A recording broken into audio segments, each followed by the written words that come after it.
What is going on, everybody? It's chow time again, and welcome to Flex Friday. Hey, what's up? Hey, this is officially my first Flex Friday, and to start it off, I'd like to talk a little bit about my own health. I know Flex Friday is supposed to be about working out and nutrition and all that, but health is related, so I thought I might just start out by talking about myself. I consider myself a pretty healthy guy. I like to work out. I try to eat healthy, and I stay away from junk food for the most part, even though there's a sun-kissed bottle right there. But for the most part, I think I'm pretty healthy. However, at the beginning of 2016, something happened to me that was quite unexpected. It actually started at the tail end of 2015, the last weeks of December. I started coming down with what I thought was a cold, and it just kind of never went away. I tried everything to get better. I tried all of the over-the-counter medications, Theraflu, Dayquil, NyQuil, all of those, and none of them seemed to work. So I thought, wow, this cold is really stubborn. What I didn't expect was the shortness of breath. I really had trouble breathing, and the coughing really started to hurt. So I checked into urgent care. Basically, the only thing that the doc at urgent care did for me was send me home with a prescription for like a cough syrup and an antibiotic. And I went home, took it that night, and it didn't really help. And so I was like, wow, what could this be? And of course, medication isn't going to work right away, but I thought maybe something that he prescribed would be a little bit more powerful and help me out. So anyway, a couple days went by and it actually got worse. Like the night before I went into the emergency room, I really had trouble breathing. Every time I laid back, tried to go to sleep, there would be pain inside. I wasn't able to lie flat and go to sleep at all, and I couldn't roll over and sleep on my right side. So I was limited to just sleeping on my left side, and that wasn't very comfortable. So I probably slept 20 minutes or so, woke up and probably stayed awake for about another hour before I could fall back to sleep again, and slept for only 20 minutes, woke up and did the same thing all night. So the next morning, my wife encouraged me to check into the emergency room, which I did, and I'm thankful for, because basically they hospitalized me for the next 3 days. And they did initial chest x-rays, and I was discharged with antibiotics 3 days after I was admitted. While I was in there, I was hooked up to IV, and they gave me all the fluids and the antibiotics through IV. But when I was discharged, I was to continue the antibiotics on my own. They made this incision on my left arm here, just below my bicep, and basically that it was called a pick, and I was supposed to be feeding the antibiotics through that pick on my own. And I was a little bit nervous about that, but one of the outpatient doctors came by and helped me with my first dose, and I got a little bit more comfortable. But the next day, another doctor came by and was helping me through it and took my vitals and all that. And as he took my vitals, he saw that my blood pressure was pretty high. I was actually told by the doctor to call him in case I had high blood pressure. And so I did. I called him.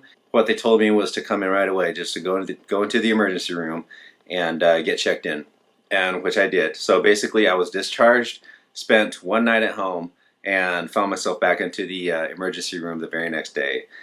They did more chest x-rays, CT scan of my chest, my neck, ultrasounds of my kidney, liver, all sorts of things, blood work and all that. So anything that they could think of, they ran me through and admitted me. And there I stayed for another couple of days. And before they did the surgery, what they found was that I had fluid buildup around my right lung, which is the reason why it hurt for me to lay back and go to sleep or be on my right side and go to sleep. That is a result of me having been diagnosed with mediastinitis, which is basically something that only patients who have gone through heart surgery get, but somehow I got it too, and all the doctors were puzzled. They couldn't figure out why I had this infection that only patients who have gone through heart surgery get, or any kind of surgery in this area. I've never had surgery.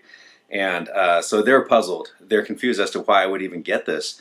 So anyway, they treated me for that. They stuck this tube down my throat to suck out all the infection from my esophagus.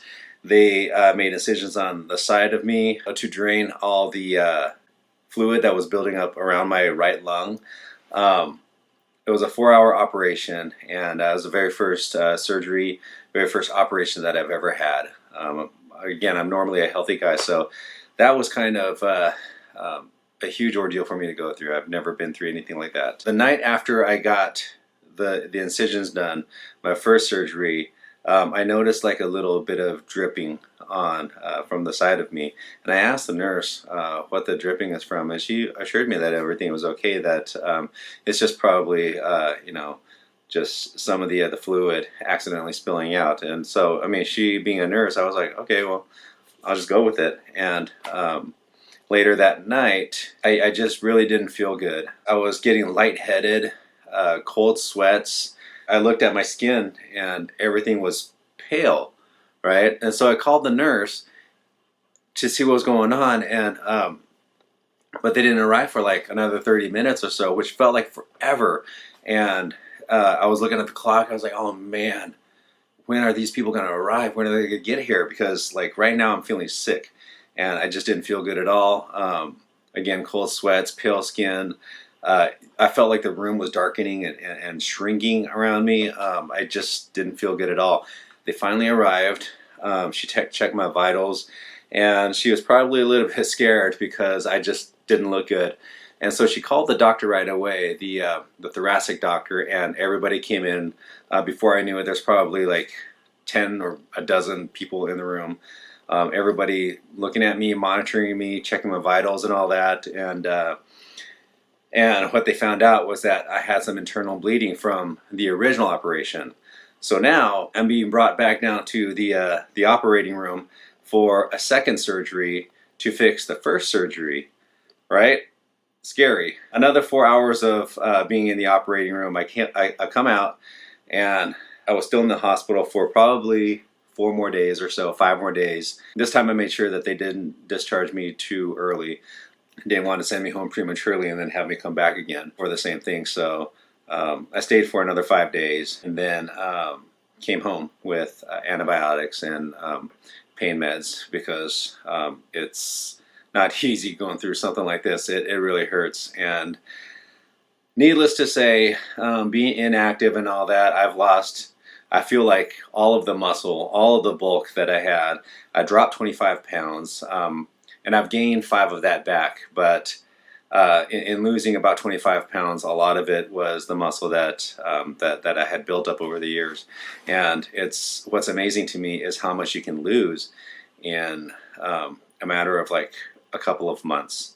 Atrophy set in, and I feel like I've lost everything. I've gained a little bit back, but it just isn't like how it used to be. I plan to go back to the gym as soon as I can, which probably won't be for another few months, because I want to make sure that I'm not going to pull anything, strain myself, and end up back in the ER for something else. So I think it's going to take some time. I just don't know how much time I'll require to gain that confidence back, to lifting the heavy weights again. So that has been the last couple of months for me. I'm slowly recovering.